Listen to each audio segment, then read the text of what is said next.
Welcome to the Northeast Mississippi Rewind for week 11 of the high school football season. Actually, for a lot of teams, it is week 1 again because the playoffs started for classes 2A, 3A, and 4A. And for the academies, I'm Brad Locke with the Northeast Mississippi Daily Journal, joined by Speck and Gene Phelps. Guys, thanks for joining me. Once again, the playoffs getting started for most of the area teams. And guys, had a lot of good games, had quite a few upsets. You were out at Ripley, and they avoided the upset bug against Amory, 28-14. I was out at Aberdeen and Booneville. Aberdeen pulls out a 14-12 win over the Blue Devils. So, excuse me, guys, while I tumble my paper around here. You're gonna make a hat. I'm real organized. Making a hat for Brandon. Let's go. Had a lot of area teams involved. Let's just go down the list of the ranked teams and see how they did in the playoffs. West Point in the large schools, #1 defeating Vicksburg, #2 Itawamba over Cleveland, Tupelo in 5A. This was their last regular season game and they lost. Gene, you were there, to Olive Branch. Shannon edges out to Lafayette County and Starkville in a 5A regular season match against Columbus, losing 20-19. Small schools, #1 Ripley, we said, beat Amory. #2 Bruce handles Matachi. #3 East Webster over West Lowndes. #4 Baldwin over Ackerman. And #5 Aberdeen, as I said, over Booneville. Gene, first about let's talk about the not a playoff game, but the big game nonetheless for Tupelo tonight. Had they beaten Olive Branch, could have secured the #2 seed in Region 1 5A. But Gene couldn't get it done. This really would have been a landmark win for Eric Collins in his 4th year as coach. But kind of talk about what went wrong there in the second half. In the second half of the game, they just they had a couple of turnovers. Turnovers will kill you every time. Ken Davis, Chad Bumpus came in at quarterback in the second series of the game, his second series of the game at quarterback. They kind of had a little missed handoff there with Davis, kind of didn't, and the ball just dropped, and Olive Branch picked the ball up at the 47 within 4 plays, a big pass play. They were down there, scored a touchdown. It was one of those games where you knew whoever scored in the second half was probably going to win the game, whoever scored first. And that's what happened. They scored, went up 21-14. Tupelo actually got the ball, drove down inside about the 25-yard line with about 3 minutes left. Got a personal foul penalty. Some kids were shoving. Got a ball moved back to the 35-yard line where Chris Garrett and Tupelo were facing 4th and 22. Garrett threw a beautiful pass down to Gary and Hurd, who was inside the 10-yard line. The pass was just a tad short, and probably one of the better defenders, defensive players on Rod Woodson was his name. Not the old Pittsburgh Steeler Rod Woodson, but he plays like him. Strong safety, made an excellent move on the ball and picked it off with the last second, and that kind of sealed the win for Olive Branch. But Tupelo had a big first half, like they always do. Struck a Bumpus, called a 30-yard touchdown pass from Garrett on a fade in the corner, made a great athletic play. Went up with the defender, made the catch with a guy all over him.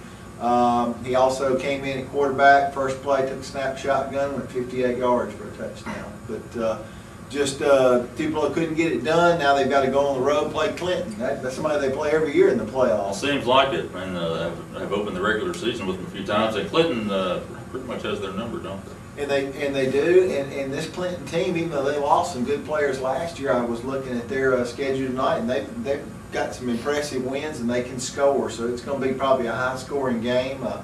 You'd have to kind of give Clinton the edge playing down there, and they are #2 in that region down there. So Tupelo doesn't have it easy, and if they happen to win next week, they play South Panola. If South Panola escapes the first round, get another shot. Well, it could have been worse. The way it could have been a 4 seed, but Starkville helped them out by losing to Columbus 20-19. That's just a Columbus is a Jekyll and Hyde team. Yeah, Columbus has South Panola down 14-0 at half, and they lose to DeSoto Central, and now they come back and beat what I thought was a pretty good Starkville team. So the Yellow Jackets with a tough one there. Guys, let's see what's next real quick for the area teams. If I counted correctly, journalists are not known for their math skills, but I think we've got 16 area teams left in it. You mentioned Tupelo at Clinton to open up 5A. Starkville gets to go down to Madison Central, which I think started 0-4 and is now like won 7 straight games or something. Well, we all know the coach at Madison Central, Bobby Hall. That's what he does. He wins. He does. He won that region. We got a lot of teams on the road next week, Gene. In 4A, Itawamba has to go down to West Lauderdale. Shannon against Kosciuszko should be a good matchup. Kosciuszko, a number 4 seed, but that doesn't tell you how good they are. It's a tough division they were in.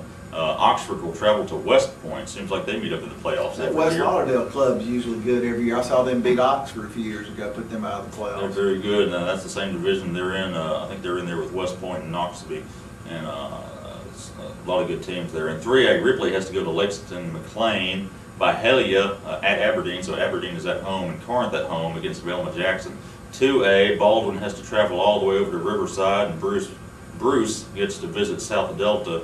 And then the 1A playoffs also open next week. We have East Webster hosting Shelby Broad Street, Calhoun City at Mount Bayou JFK, Vardaman at Benoit Brooks, and Okolona will host Greenville St. Joseph. And in the academies, Class 2A, Marshall Academy winning tonight. They'll move on and advance to the semifinals against Kurt Academy. So guys, a lot of games on the road next week, and that's always the real tough part about the playoffs, is going to someone else's place. Any of these matchups kind of intrigue you? I mean, Gene, just looking at them, Shannon Kosciuszko looks like one of the better matchups, and Shannon has got a chance to move beyond the second round, which has had trouble doing in recent years. I know absolutely nothing about this year's Kosciuszko team, but I do know they're a traditional football power in the state, have been for year in, year out.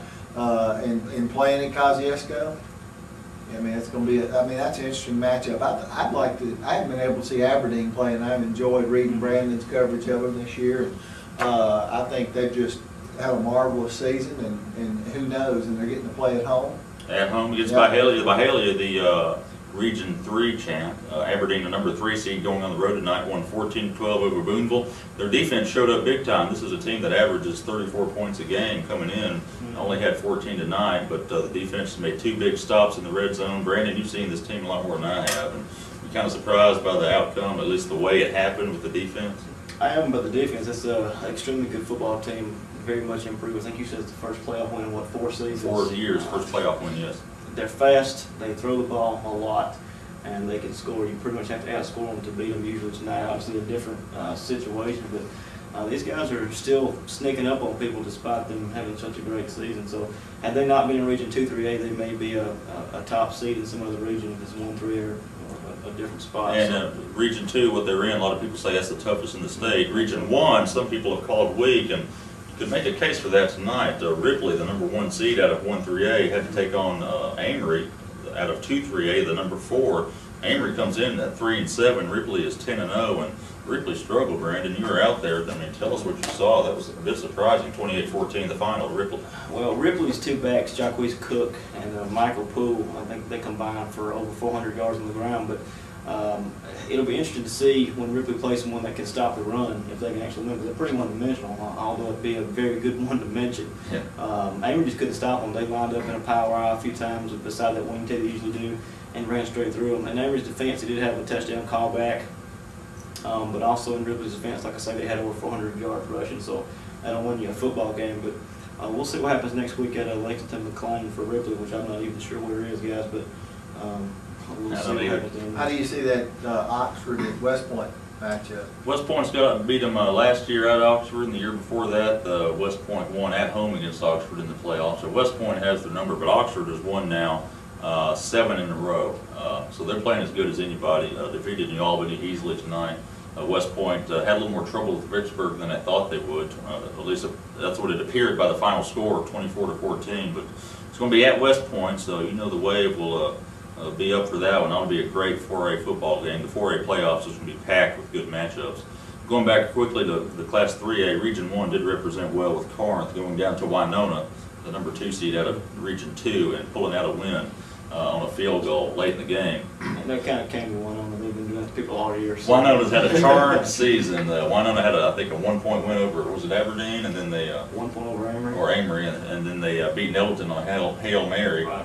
So it's been that kind of season for Winona. The luck ran out tonight for the Tigers.